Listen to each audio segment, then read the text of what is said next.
আসসালামু আলাইকুম প্রিয় শিক্ষার্থীরা, আজকে আমরা রসায়নের পরমাণুর গঠন চ্যাপ্টারে মৌলের তেজস্ক্রিয়তা ও তেজস্ক্রিয় আইসোটোপ সম্পর্কে পড়ব। আমাদের আজকের টপিক হচ্ছে মৌলের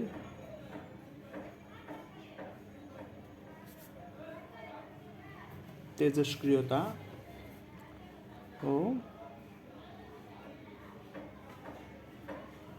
তেজস্ক্রিয় আইসোটোপ।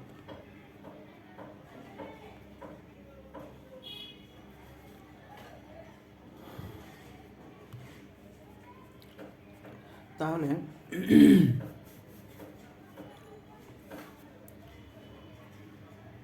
সাধারণত মৌলসমূহের মধ্যে যেসব আইসোটোপ সমূহের মধ্যে বিদ্যমান তাদের কিছু প্রকৃতিতে যে মৌলগুলো আছে এই মৌলগুলোর মধ্যে কিছু কিছু আইসোটোপ আছে যে আইসোটোপের মধ্যে সুস্থিত বা স্ট্যাবল এবং আরও কিছু আনস্ট্যাবল বা অস্থিত কিছু আইসোটোপ রয়েছে। তাহলে এই অস্থিত আইসোটোপগুলো স্বতঃস্ফূর্তভাবে বিভিন্ন ধরনের রশ্মি বিকিরণ করে থাকে এবং এই রশ্মি বিকিরণ করে তারা অন্য মৌলের একটা আইসোটোপে পরিণত হয়। তো মৌলের এই ধর্মটাকে আসলে রেডিও অ্যাক্টিভিটি বা তেজস্ক্রিয়তা বলা হয়। তাহলে এটাকে আমরা ইংলিশে বলবো রেডিও অ্যাক্টিভিটি। তাহলে কি দাঁড়াইলো? প্রকৃতিতে বেশ কিছু মৌল রয়েছে যে মৌলগুলোর মধ্যে মৌলের যে আইসোটোপগুলো সেই আইসোটোপ বিভিন্ন ধরনের আইসোটোপ থাকে। এই আইসোটোপগুলোর মধ্যে কিছু কিছু আইসোটোপ অনেক স্ট্যাবল হয় এবং কিছু কিছু আইসোটোপ আনস্ট্যাবল হয়। তো স্ট্যাবল যে আইসোটোপগুলো সেগুলো তো সাধারণত খুব একটা ডিকে করে না বা অন্য আইসোটোপে পরিণত হয় না, কিন্তু যেগুলো আনস্ট্যাবল আইসোটোপ সেই আইসোটোপগুলো বিভিন্ন ধরনের রশ্মি বিকিরণ করার মাধ্যমে তারা অন্য আইসোটোপে পরিণত হয়। তো এই যে অন্য আইসোটোপে পরিণত হওয়া বা যে রশ্মিটা বিকিরণ হওয়ার যে প্রসেসটা এটাকে বলা হয় তেজস্ক্রিয়তা বা রেডিও অ্যাক্টিভিটি। আর যে মৌলটা এই রেডিও অ্যাক্টিভিটি শো করে বা তেজস্ক্রিয়তা শো করে তাকে বলা হয় রেডিও অ্যাক্টিভ মৌল বা তেজস্ক্রিয় মৌল। তাহলে রেডিও অ্যাক্টিভিটি হচ্ছে একটা প্রসেস, যে প্রসেসের মাধ্যমে একটা অ্যাটম সেখান থেকে আলফা বিটা গামা বিভিন্ন ধরনের রশ্মি বিকিরণ হওয়ার মাধ্যমে অন্য একটা আইসোটোপ তৈরি হয়, সেটাই হচ্ছে সেই প্রসেসটাই হচ্ছে রেডিও অ্যাক্টিভিটি। আর যে মৌলটার এই ধরনের বিকিরণ নির্গত হয় সেই মৌলটাকে বলা হয় তেজস্ক্রিয় আইসোটোপ বা রেডিও অ্যাক্টিভ এলিমেন্ট। তাহলে সংজ্ঞা আকারে আমরা বলতে পারি কোনো পরমাণুর তাহলে তেজস্ক্রিয় আইসোটোপ কি? Radio active isotope. তাহলে কোনো পরমাণুর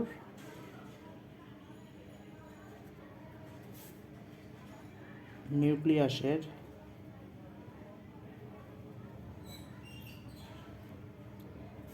স্বতঃস্ফূর্তভাবে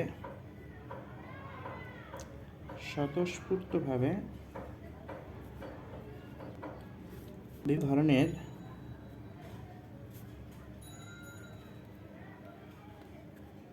ধরনের রশ্মি বিকিরণ সহকারে নিউক্লিয়াসের পরিবর্তনকে তেজস্ক্রিয়তা বলা হয়। তাহলে স্বতঃস্ফূর্তভাবে বিভিন্ন ধরনের রশ্মি বিকিরণ সহকারে বিভিন্ন ধরনের রশ্মি বা রেডিয়েশন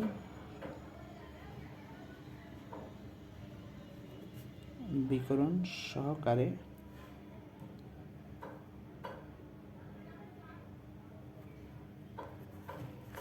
নিউক্লিয়াসের যে পরিবর্তন হয়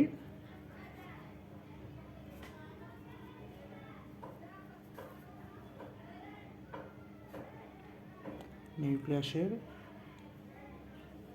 পরিবর্তনকে তেজস্ক্রিয়তা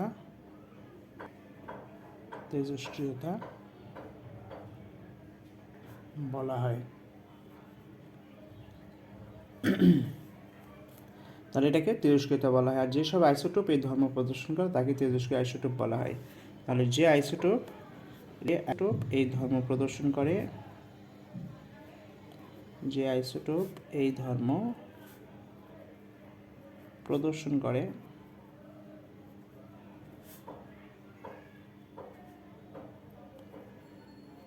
তাকেই তেজস্ক্রিয় আইসোটোপ বলা হয়।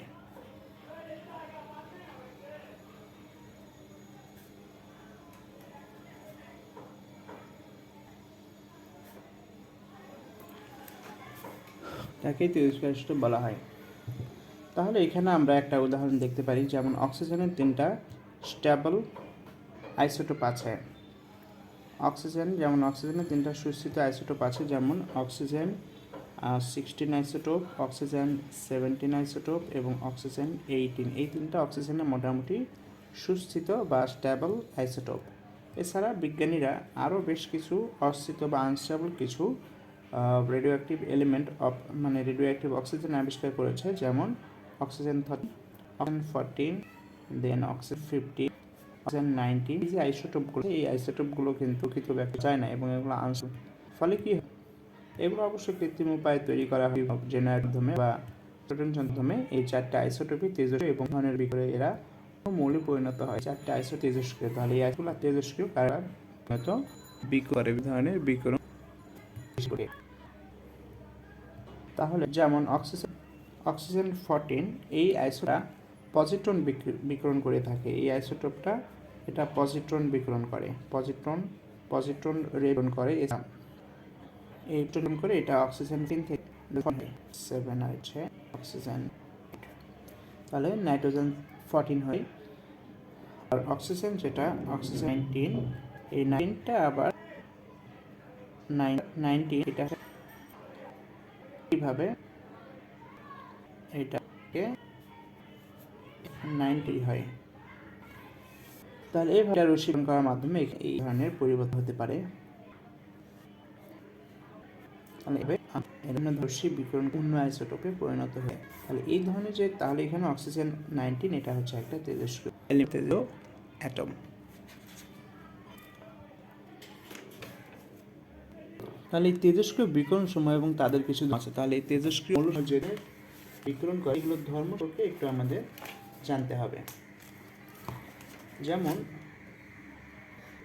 আমরা তো এই থেকে 3টা নির্গত হয়, এটা হচ্ছে আলফা, বিটা এবং gamma. Alpha radiation, beta radiation এবং gamma radiation. Alpha radiation, beta radiation এবং গামা রেডিয়েশন। তাহলে আলফা কণা বা আলফা রশ্মির প্রকৃতি সম্পর্কে আমরা জানব। আলফা কণা, আলফা রশ্মির প্রকৃতি। তাহলে প্রকৃতি বৈদ্যুতিক ক্ষেত্র বা চুম্বক ক্ষেত্রে আলফা রশ্মি বেঁকে যাওয়া থেকে দেয় যে এটি ধনাত্মক আধানযুক্ত। তার মানে এটা হচ্ছে একটা পরীক্ষার দ্বারা এটা আমরা আলফা রশ্মি যে পজিটিভ সেটা আমরা খুব সহজেই বুঝব। তাহলে আমরা পরীক্ষাটার মাধ্যমে জানি আলফা রশ্মি হচ্ছে আধানযুক্ত রশ্মি।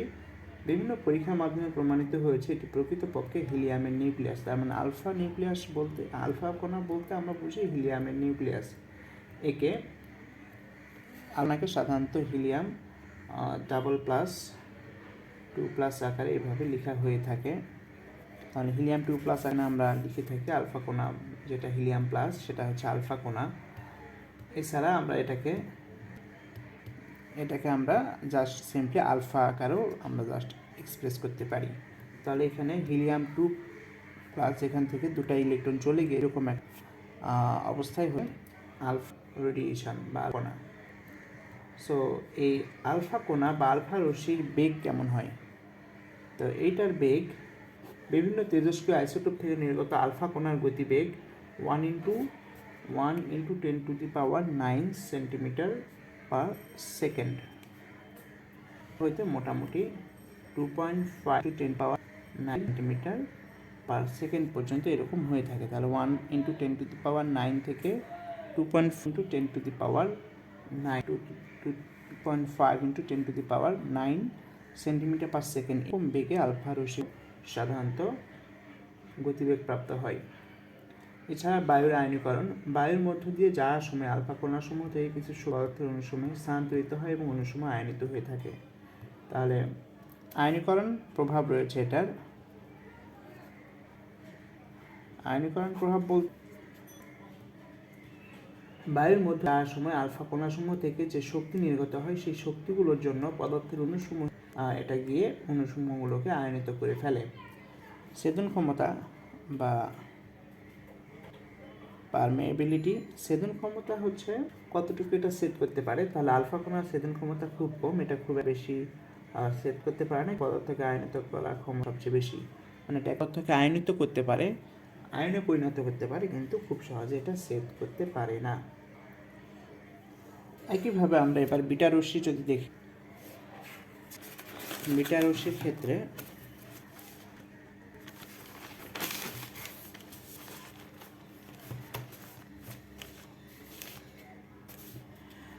বিটা রশ্মি বা বিটারে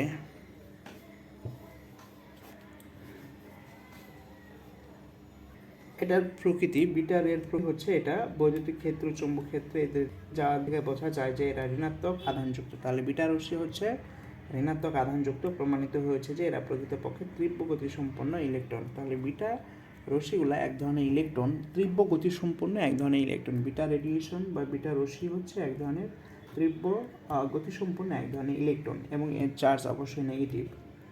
বেগের গতিবেগ সেকেন্ডে 1000 থেকে 1.5 লক্ষ মাইল পর্যন্ত হতে পারে। তাহলে এদের গতিবেগ সেকেন্ডে 1000 লক্ষ পর্যন্ত হতে পারে, 1000 থেকে 1.5 লক্ষ পর্যন্ত হতে পারে। বেগ হবে মোটামুটি 1000 থেকে 1.5 লক্ষ।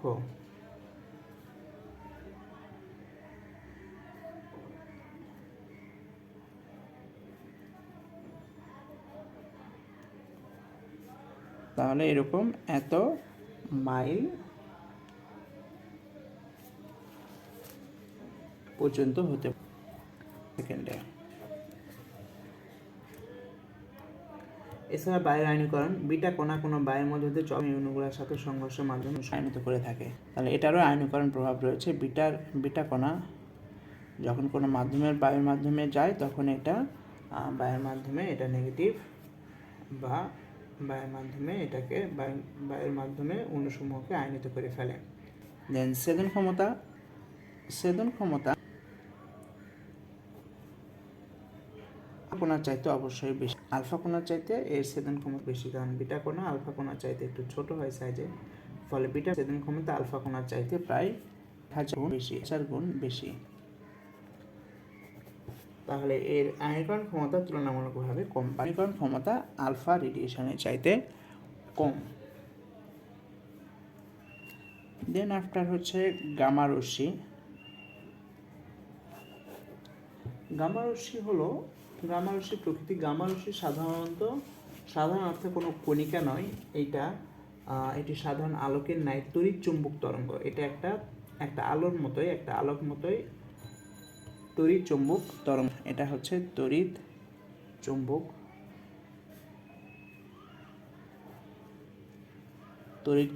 চুম্বক তরঙ্গ। আলফা কণা বা বিটা কণা বিচ্ছুরণের পর নিউক্লিয়াসের অভ্যন্তরে শক্তির পুনর্বিন্যাসের গামা রশ্মি ঘটে, রঞ্জন রশ্মি অপেক্ষাও কম হয়। তাহলে আলফা কণা বা বিটা কণা পুনর্বিন্যাসের ফলে গামা রশ্মির উদ্ভব। গামা রশ্মিটা আলফা কণা এবং কণার বিচ্ছুরণের পর অভ্যন্তরে শক্তি বিন্যাসের ফলে কিন্তু হয়ে থাকে। এদের তরঙ্গ খুব কম, রশ্মিখাও কম। তাহলে এদের তরঙ্গ খুব রঞ্জন যাইতো, এটা অনেক কম হয়ে থাকে। এক চৌম্বকীয় তরঙ্গ বলে এদের গতিবেগ সেকেন্ডে প্রায় আলোর বেগের। তাহলে তড়িৎচুম্বকীয় তরঙ্গ বলে গতিবেগ সেকেন্ডে আলোর সমান। আলোর যে বেগ, এটারও ঠিক একই রকম বেগ। তাহলে 3.3 × 10⁸ কিলোমিটার এরকম হয়ে থাকে। এছাড়া বায়ুর আয়নীকরণ, এরা প্রধানত পদার্থকে আয়নিত করে থাকে পরোক্ষভাবে, প্রত্যক্ষভাবে না করে পরোক্ষভাবে বায়ু আয়নীকরণ করে থাকে। এখানে প্রধানত প্রভাবে পদার্থ আয়নিত করে। দীর্ঘ এই আয়নীকরণ গামার আপেক্ষিকরণ ক্ষমতা কম। গামার আপেক্ষিক আয়নীকরণ এর ক্ষমতাটা কিছু ক্ষমতা রশ্মির ক্ষমতা কোনায় প্রশন বেশি, রশ্মি তার পদার্থের মধ্যে আসতে পারে। এর ক্ষমতা আর রশ্মির তুলনায় অনেক বেশি। ছেদন ক্ষমতা প্রায় 4 গুণ বেশি, ক্ষমতাটা অনেক বেশি। তাহলে গামা রশ্মি ছেদন ক্ষমতা আলফা এবং রশ্মি নয় অনেক বেশি। আর কিন্তু এই গামা রেডিয়েশনটা কিন্তু মানুষের দেহে ক্যান্সার কোষ হয়। তাহলে জীবকোষের উপর ক্রিয়ারও তাহলে এটা জীবন কোষের ক্ষতি সাধন করে থাকে।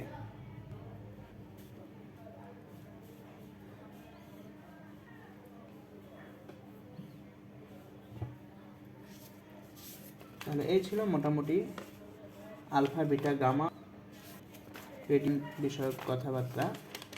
এরপর আমরা দেখব কিছু পারমাণবিক চেঞ্জ।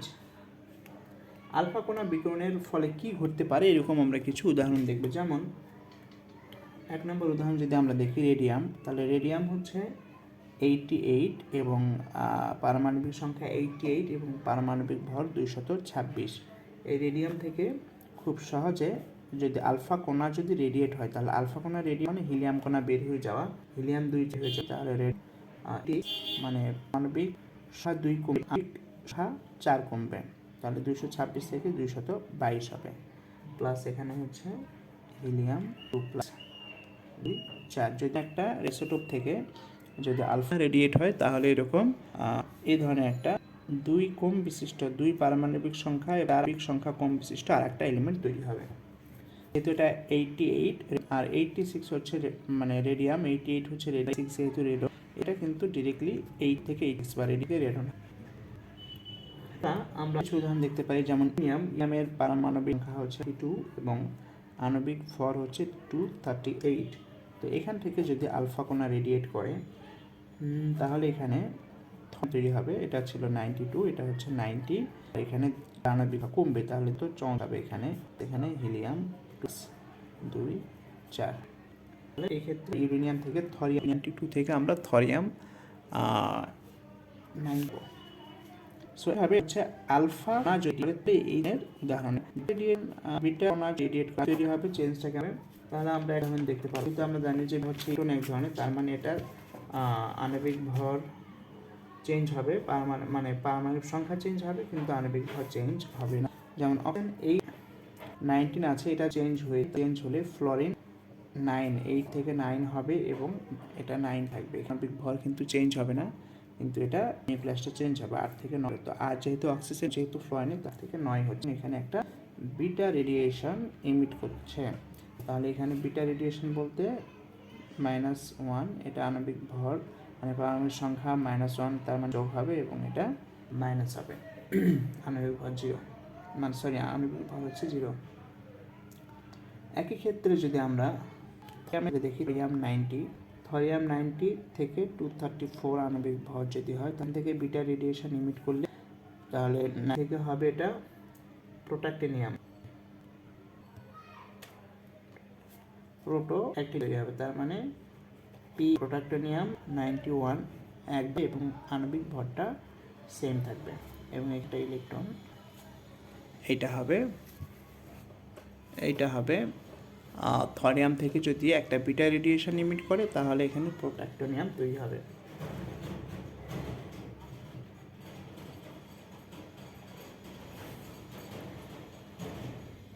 একইভাবে গামা রেডিয়েশনের ক্ষেত্রে কিন্তু এই ধরনের কোনো হয় না। গামা কণার জন্য কোনো চেঞ্জ হয় না, যা আণবিক ভর যা পারমাণবিক ভর সেম থাকে। মৌলের নিউক্লিয়াসে কোনো পরিবর্তন হয় না, কারণ গামা রশ্মি হলো বিদ্যুৎ চুম্বকীয় তরঙ্গ, গামা রশ্মির কোনো চার্জ নেই। তো গেল মোটি তেজীয় ক্লান্ত কথা। এরপরে আমরা নিউক্লিয়ার রিয়াকশন তাহলে নিউক্লিয়ার রিয়াকশন কি? নিউক্লিয়ার রিয়াকশন হচ্ছে যখন প্রকৃতিতে যেসব রাসায়নিক বিক্রিয়া ঘটিত এবং ল্যাবরেটরিতে রাসায়নিক ঘটানো হয়, প্রতিটি মোলের পরমাণু সংখ্যা অপরিবর্তিত থাকে, যদিও এই ক্ষেত্রে এক ধরনের পদার্থ থেকে এক অন্য ধরনের পদার্থ সৃষ্টি হয়। রাসায়নিক বিক্রিয়ার সংশ্লিষ্ট যোজ্যতার স্তরে ইলেকট্রন বিন্যাসের পরিবর্তন ঘটে, পরমাণুসমূহের নিউক্লিয়াসে কোনো পরিবর্তন সাধিত হয় না। পরবর্তীকালে বিজ্ঞানীগণ একটা নিউক্লিয়াসকে অন্য নিউক্লিয়াস বা মৌলিক কণা দ্বারা আঘাত করে অন্য ধরনের নিউক্লিয়াস তৈরি করে থাকেন। এই ধরনের বিক্রিয়াকে নিউক্লিয়ার বিক্রিয়া বলা হয়। নিউক্লিয়ার বিক্রিয়া হচ্ছে একটা নিউক্লিয়াসের সাথে আরেকটা নিউক্লিয়াস রিয়াকশন করে ভিন্ন একটা নিউক্লিয়াস তৈরি হবে, এটাই হচ্ছে নিউক্লিয়ার রিয়াকশন। সর্বপ্রথম 1919 সালে রাদারফোর্ড আলফা কণা দ্বারা হাইড্রোজেন পরমাণু নিষ্কে আঘাত করে অক্সিজেন পায়। তাহলে 19 সালে রাদারফোর্ড 19 বিজ্ঞানী রাদারফোর্ড নাইট্রোজেন 714 এটার সাথে হচ্ছে আলফা কণা রিয়াকশন দিয়ে বা আলফা কণা দ্বারা নাইট্রোজেন পরমাণু নিউক্লিয়াসকে আঘাত করেন। আঘাত করে এখানে প্রথম নিউক্লিয়ার রিয়াকশনটা সংঘটিত করছিলেন, সেটা হলো নাইট্রোজেন থেকে অক্সিজেন এটা এখানে হচ্ছে এবং একটা প্রোটন এখান থেকে বের হয়ে যায়। তাহলে এটা হচ্ছে প্রথম রিয়াকশন, এই হচ্ছে প্রথম নিউক্লিয়ার রিয়াকশন। উল্লেখ্য নিউক্লিয় বিক্রিয়ায় নিউট্রন পদ ইলেকট্রনগুলো নিম্নরূপে এভাবে লেখা যেতে পারে, যেমন প্রোটনগুলোকে আমরা এইভাবে লিখব, নিউট্রনগুলোকে আমরা এইভাবে লিখব, ইলেকট্রনগুলোকে আমরা পজিট্রন, এটা যদি প্লাস হয় ই প্লাস হয় তাহলে পজিট্রন এভাবে লেখা যায়। আবার যদি আমরা শুরু করি নিউট্রন থেকে প্রোটন প্লাস ইলেকট্রন, সো এইভাবে লেখা যায়। তাহলে নিউক্লিয়ার রিয়াকশনটাকে কোনো উচ্চ গতিসম্পন্ন কণা বা ক্ষুদ্র নিউক্লিয়াস দ্বারা অপর কোনো পরমাণু নিউক্লিয়াস আঘাত করলে সংশ্লিষ্ট নিউক্লিয়াসের পরিবর্তনের মাধ্যমে নতুন নিউক্লিয়াস পরমাণুর উদ্ভব ঘটে, তাকে নিউক্লিয়ার বিক্রিয়া বলা হয়। নিউক্লিয় বিক্রিয়ায় নিউক্লিয়াসের পরিবর্তন হলেও সর্বমোট প্রোটন ও নিউট্রনের সংখ্যার কোনো পরিবর্তন হয় না। তাহলে নিউক্লিয়ার বিক্রিয়া সাধারণত একটা নিউক্লিয়াসের পরিবর্তন ঘটে, কিন্তু এখানে সর্বমোট প্রোটন ও নিউট্রনের সংখ্যার কোনো পরিবর্তন ঘটে না। সর্বমোট প্রোটন এবং নিউট্রন কোনো পরিবর্তন না।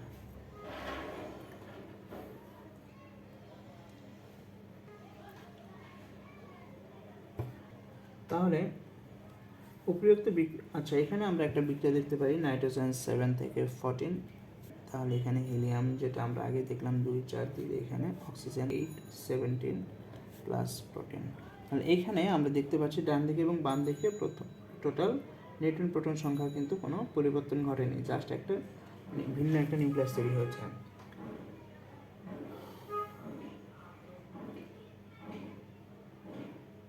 তার মানে আমরা বলতে পারি নিউক্লিয় বিক্রিয়ার সমীকরণ দিকে আধান সংখ্যা বা প্রোটন বা ভর সংখ্যা সমান থাকে।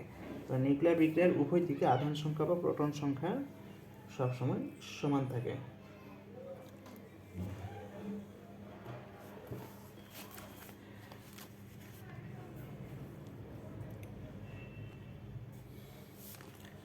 আচ্ছা, আমরা একটা উদাহরণ দিয়ে এটা শেষ করব। এইখানে অক্সিজেন 8 থেকে 16 প্লাস হিলিয়াম দিয়ে আঘাত করা হয়, তাহলে কি তৈরি হবে? এটা তাহলে এইটা থেকে আমরা আমরা কার্বন 12 আইসোটোপ যদি কোনো একটা কিছু আঘাত করি, এরকম 5 10 প্লাস হিলিয়াম। একই ক্ষেত্রে যদি আমরা ট্রিশিয়াম করি তাহলে নাইট্রোজেন 17 প্লাস এখানে আইসোটোপ হয়। What is this?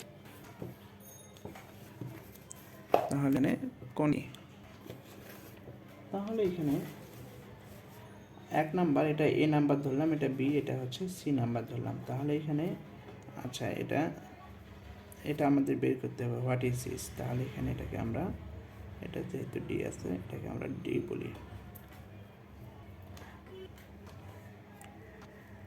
তাহলে 1 নম্বরে এখানে অক্সিজেনের সাথে হিলিয়াম কণা এখানে রিয়াকশন করলে এখানে তৈরি হয় H11। তার মানে এখানে আমাদের টোটাল আণবিক ভর হচ্ছে 20 আর এখানে টোটাল পারমাণবিক সংখ্যা হলো 8 আর 2 10। তাহলে এখানে 1 যেহেতু ব্যবহার হয়ে গেছে তার মানে আর 9 থাকবে। তার মানে এখানে এ যেটা হবে, এতে একটা যেটা তৈরি হবে, তাহলে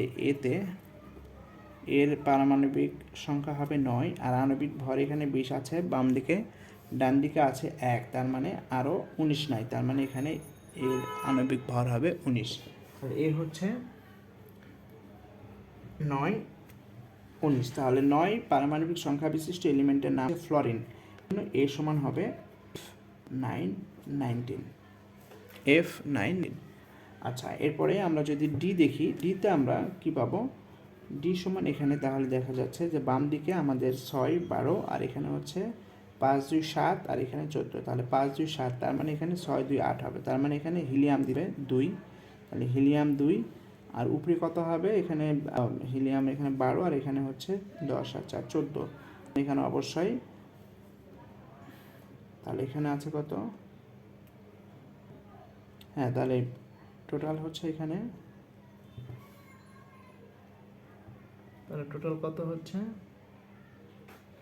আচ্ছা 6 2 হচ্ছে, আচ্ছা সরি এখানে 8 হচ্ছে, তাহলে এখানে 7, আচ্ছা তাহলে এখানে 1 হবে, হাইড্রোজেন হবে, তাহলে এখানে ডি সমান হবে H1 2, তাহলে 2 হলে এখানে 2 আর 12 14, এখানে একইভাবে 14, তাহলে সমান হবে হাইড্রোজেন 2 মানে ডিউটেরিয়াম, তাহলে ডি সমানে ডিউটোরিয়াম। দেন একই ক্ষেত্রে সি সমান কী হবে, এখানে কার্বনের 12 আর 1 13, আর এখানে 12 আর 3 15, আর এখানে আছে 7, এখানে 14, তাহলে 7 আর 7 মিলে গেছে, তাহলে এখানে পারমাণবিক সংখ্যা এখানে কোনো কিছু যোগ হবে না, আর এখানে 12 আর 1 13, মানে 12 আর 3 15, আর এখানে তার মানে এখানে অবশ্যই নিউট্রন হবে, তাহলে এখানে একটা নিউট্রন, তার মানে সি সমান হবে না নিউট্রন কণা, তাহলে এন হচ্ছে 0 এবং আণবিক ভর হচ্ছে 1। তো এইভাবে আমরা কিন্তু নিউক্লিয়েশনগুলো করতে পারি।